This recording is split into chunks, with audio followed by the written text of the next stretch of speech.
She did not scream, she did not weep, she simply turned, her veil still pinned to her hair, her ivory glove still buttoned to the elbow, and she ran. The chapel doors had not yet swung fully open when Miss Arabella Sinclair lifted the hem of her silk gown and fled across the frost-bitten grounds of Ashworth Estate, her slippered feet barely grazing the white earth, her heart hammering a rhythm that no church organ could ever hope to replicate. She did not know where she was going. She knew only one thing with absolute and devastating certainty. She could not marry Lord Percival Holt, not today, not ever. And somewhere, at the very edge of those dark and ancient woods that bordered the estate, someone had been waiting for her, someone who had known, perhaps before she did, that she would run. Before we follow Arabella into those woods, if you are new to this channel, welcome to the Duke's Lost Letters, the home of the most sweeping, passionate and heartbreaking Regency romances on all of YouTube. Every story here is crafted to transport you to another world entirely. If this is your first visit, please take a moment right now to like this video and subscribe to the channel. It costs you nothing and it means absolutely everything. For those of you who return every week, my darlings, you already know what is coming. Settle in, this one will undo you. Now, let us go back, as we always must, to the beginning.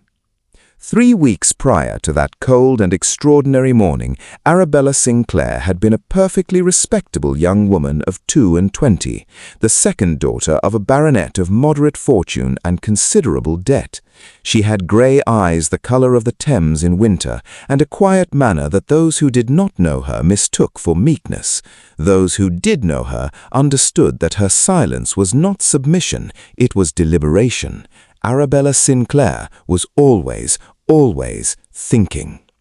It was her misfortune, or perhaps her salvation, that she had been thinking most ardently about the wrong man. His name was Edmund Cavendish, the Duke of Thornmere, and he was, by all accounts of the county, entirely unsuitable. He was too severe in his countenance, too direct in his speech, too little interested in the fashionable assemblies that defined the social calendar of their world.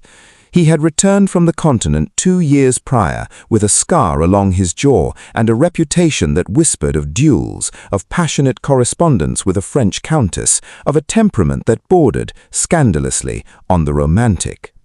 Arabella had met him at a dinner party hosted by Lady Wren in the autumn, when the leaves on the oaks had turned to copper and the candles in the dining room had burned low and intimate.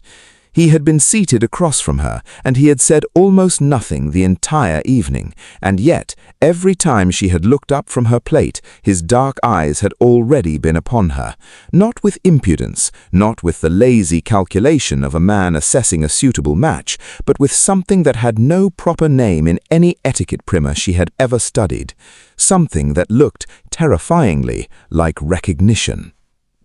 She had told herself it was nothing. She had told herself this with great conviction for 6 consecutive weeks, during which time he had sent her 4 letters, long, extraordinary letters, filled not with declarations of love, which would have been improper, but with descriptions, the fog over the moors at dawn, a particular sonata he had heard in Vienna, the precise shade of grey that the sky turned in the hour before a storm, as though he were cataloguing the world for her, as though he believed she, of all people, would understand what he meant.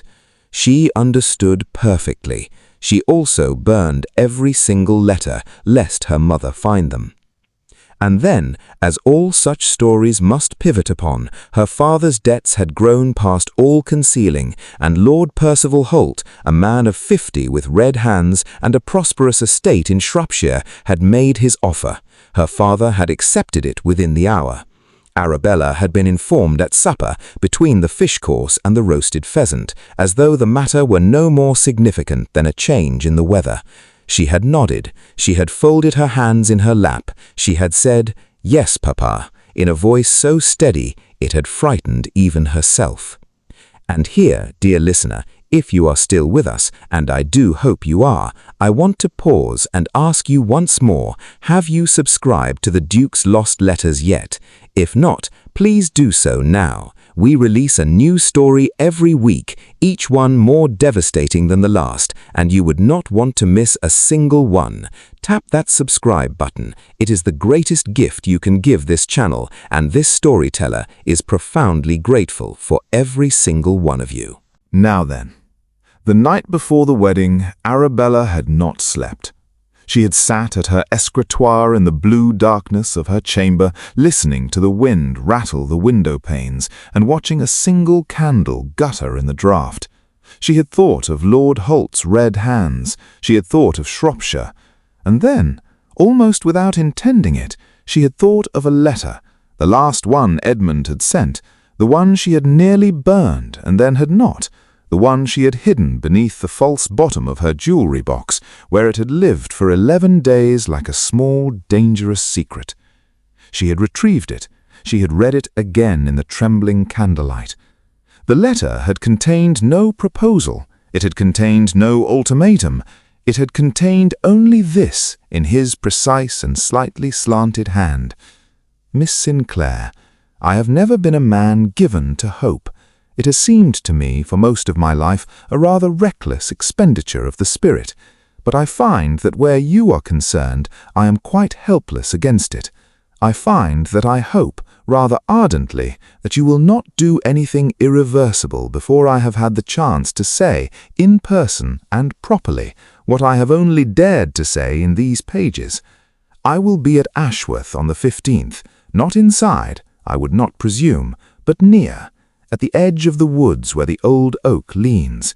Should you ever need, should you ever wish, I will simply be there. The 15th, the morning of the wedding. Arabella had read it 3 times. Then she had dressed herself in her wedding gown because there was nothing else to be done. She had allowed her mother to pin the veil. She had walked to the chapel on her father's arm, she had stood at the altar and looked at Lord Holt's red hands, and she had thought of the old oak that leaned at the edge of the woods, and she had run. The frost crunched beneath her feet as she crossed the open ground, the cold air searing her lungs, her veil streaming behind her like a white banner of absolute defiance. She could hear voices behind her, her mother's cry, the curate's startled exclamation, the low rumble of Lord Holt demanding to know what on earth. But the sounds grew smaller with every step, swallowed by the wind, by the distance, by the roaring certainty in her chest.